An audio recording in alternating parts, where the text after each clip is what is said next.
Herkese salam.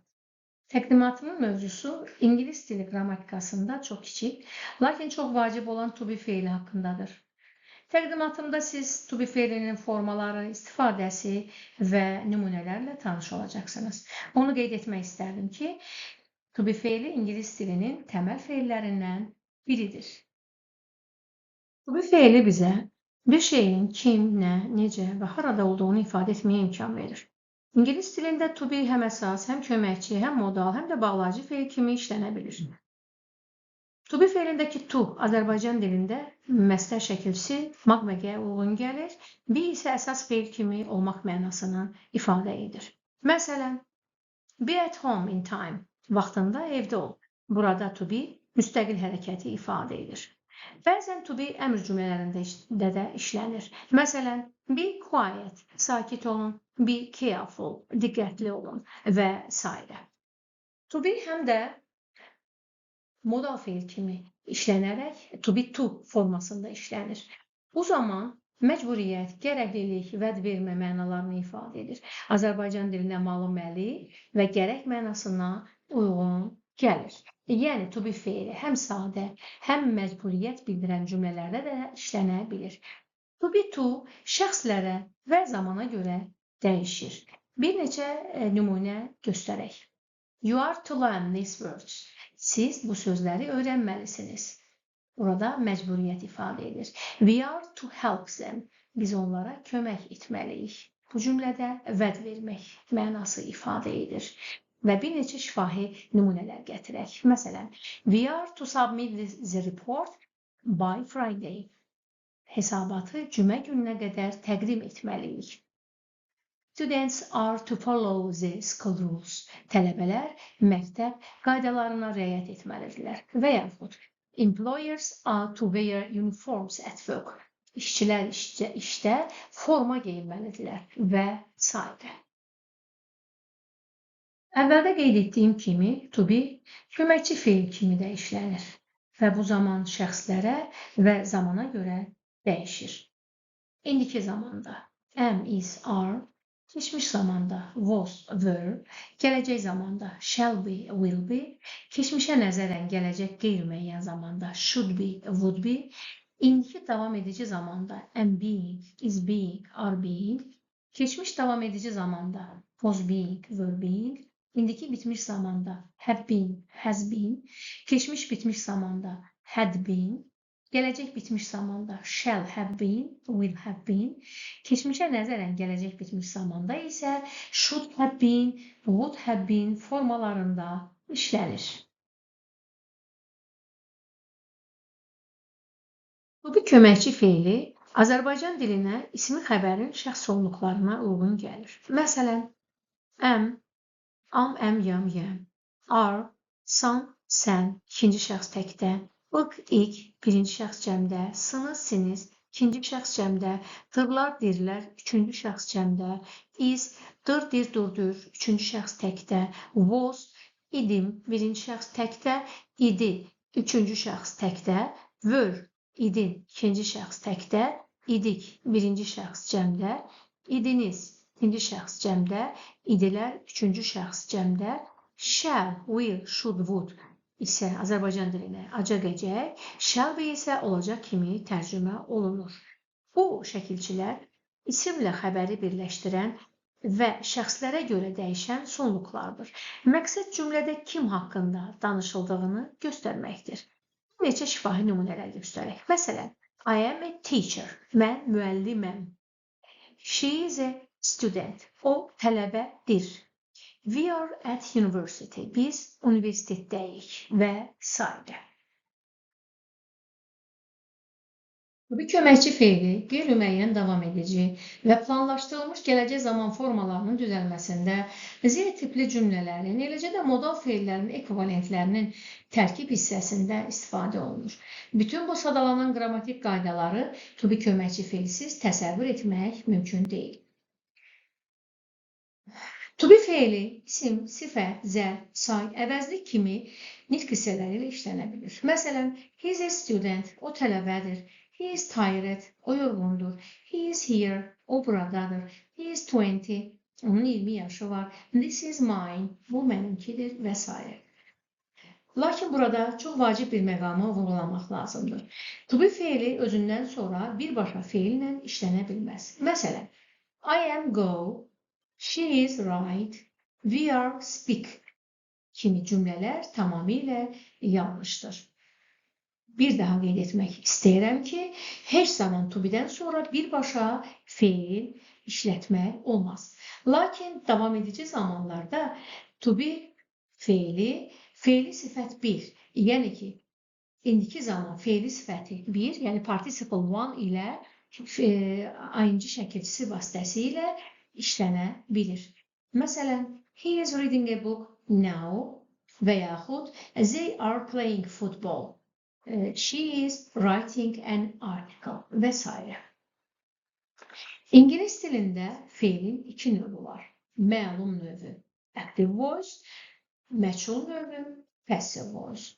Feilin məchul növünün düzəlməsində də to be formaları iştirak edir. Məsələn, he is invited to such parties. O belə şənliklərə dəvət olunur. Görürsünüz ki, bu cümlədə to be forması is istifadə olunmuşdur. Lakin to be'nin formalarından sonra feili sifət 2, yəni participle to, əgər feillər qaydalı feillərdirsə, onların sonuna id şəkilçisi artırmaqla, qaydasız feillərdirsə, onlar xüsusi cədvəli əzbərləməklə öyrənmək mümkündür. Başqa nümunələr gətirək.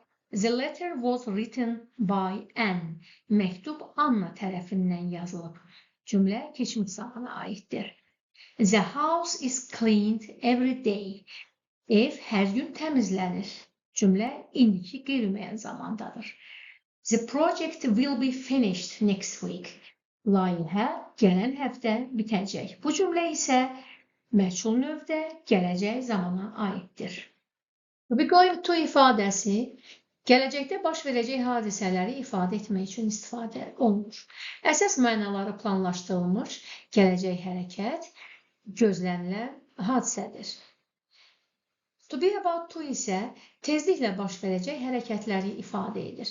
Gəlin nümunələrə baxaq. He's going to work in Baku. O Bakıda işləməyə hazırlaşır. He's about to sleep. O yatmaq üzrədir.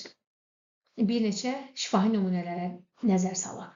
She's going to travel next month. O gələn ay səyahət edəcək. Və yaxud they are going to play football. Onlar futbol oynayacaqlar. The plane is about to take off. Təyyarə qalxmaq üzrədir. I am about to leave. Mən çıxmaq üzrəyəm. To be köməkçi feili həmçinin əvvəldə qeyd etdiyimiz kimi, həmçinin modal feillərin ekvivalentlərindən düzəlməsində də istifadə olunur. Məsələn, to be able to bacarmaq, to be to malı-məli, to be obliged to məcbur olmaq, to be allowed to icazə vermək, to be permitted to icazəsi olmaq kimi istifadə olunur. Məsələn, he is able to speak English. O İngiliscə danışa bilir, yəni bacarır. You are to finish this report by tomorrow. Sabaha qədər bu hesabatı bitirməlisən. We are obliged to wear uniforms at school. Biz məktəbə uniforma geyməyə məcburuq. You are not allowed to park your car here. Burada maşın saxlamağa icazəniz yoxdur. Visitors are permitted to take photos in the museum. Ziyarətçilərə muzeydə şəkil çəkməyə icazə verilir. İngilis dilində Z to be konstruksiyası mövcudluq və varlıq bildirir. Bu struktur cümlədə məkan, zaman və situasiya kontekstində nəyinsə olduğunu vurğulamaq üçün istifadə olunur. Z cümlədə mövzu funksiyasında, to be isə xəbəri formalaşdırır və Azərbaycan dilinə var olmaq kimi tərcümə edilir. Onu qeyd edim ki, Z to be konstruksiyası ilə olan cümlələrin sual və inkar forması da to be-nin vasitəsilə verilir. Zamana və şəxsə görə də dəyişir. Məsələn, there is a book on the table. Stolun üstündə kitab var. Və yaxud there are many students in the classroom. Sinifdə çoxlu tələbə var. There were several mistakes in the report. Hesabatta bir neçə səhv var idi və s. To be feilindən sonra istifadə edilən cümlələrin sualı və inkarı yalnız to be feilinin öz formaları ilə verilir. Bu deməkdir ki, cümlədə to be varsa, sual mütləq to be formaları vasitəsilə verilməlidir. Məsələn, she is happy. Is she happy? She is not happy. They are teachers. Are they teachers? They are not teachers. He was at home. Was he at home? He was not at home. Biz tez-tez to be köməkçi feilinin qısaldılmış contraction formalarından istifadə edirik. Bu daha çox qeyri-rəsmi yazışmalarda və müasir ingilis dilində istifadə edilir. Gəlin nümunələrə baxaq. I am, I'm happy. Mən xoşbəxtəm. He is, he's. She is, she's. It is, it's. She's a teacher. O müəllimdir. You are, you are. You are welcome. Hoş gəlmisiniz. We are ready. Biz hazırıq. They are students. Onlar tələbədirlər. İnkar formalarının qısaldılması, yəni negative contractions nümunələri bunlardır. Am not, I am not, I'm not tired. Mən yorulmamışam. Is not, isn't, he isn't here. O burada deyil. Are not, aren't, they aren't ready. Onlar hazır deyil. Was not, wasn't, she wasn't at home. O evdə deyildi. Were not, weren't, we weren't informed. Biz məlumatlandırılmamışıq. Qeyd etmək istəyirəm ki, am not üçün qısaldılmış forma yalnız I am not şəklində işlənir. İngilis dilində to be feilindən sonra müxtəlif sifətlər, adjectives və söz önləri, prepositions gələrək sabit ifadələr əmələ gətirir.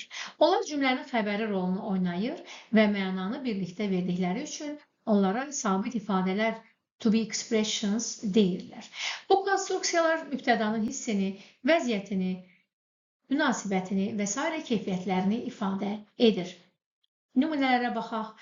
To be afraid of, qorxmaq, to be angry, acıqlı olmaq, to be absent, iştirak etmək, to be busy, məşğul olmaq, to be glad, şad olmaq, to be good at, bir işdə bacarıqlı olmaq, to be happy, xoşbəxt olmaq, to be silent, sakit olmaq, to be ready, hazır olmaq, to be pleased, razı olmaq, məmnun qalmaq, to be quick, cəld olmaq, to be on a diet, pəhrizdə olmaq, to be present, iştirak etmək. Bu nümunələri artıra bilərik. Bu ifadələrə aid bir neçə şifahi cümlə nümunələri göstərək. I'm afraid of spiders. Mən hörümçəklərdən qorxuram. He's good at maths. O riyaziyyatda yaxşıdır. I'm happy with my results. Mən nəticələrimdən xoşbəxtəm, razıyam. She is pleased about the invitation. O dəvətdən məmnundur. Qeyd etmək istəyirəm ki, bu ifadələrə sual verərkən to be formaları özləri cümlələrə sual verir və inkar forması yaradır. Məsələn, bayaq əvvəldə dediyim cümlələrdən I am afraid of spiders cümləsini inkarda və ya sualda deyək. Am I afraid of spiders? Mən hörümçəklərdən qorxuram. I am not afraid of spiders. Mən hörümçəklərdən qorxmuram. He's good at maths. O riyaziyyatda yaxşıdır. Sual cümləsində is he good at maths? O riyaziyyatda yaxşıdır. Və yaxud he is not good at maths və s. Nəticə olaraq demək istərdim ki, to be feili ingilis dilinin ən fundamental qrammatik elementlərindən biridir.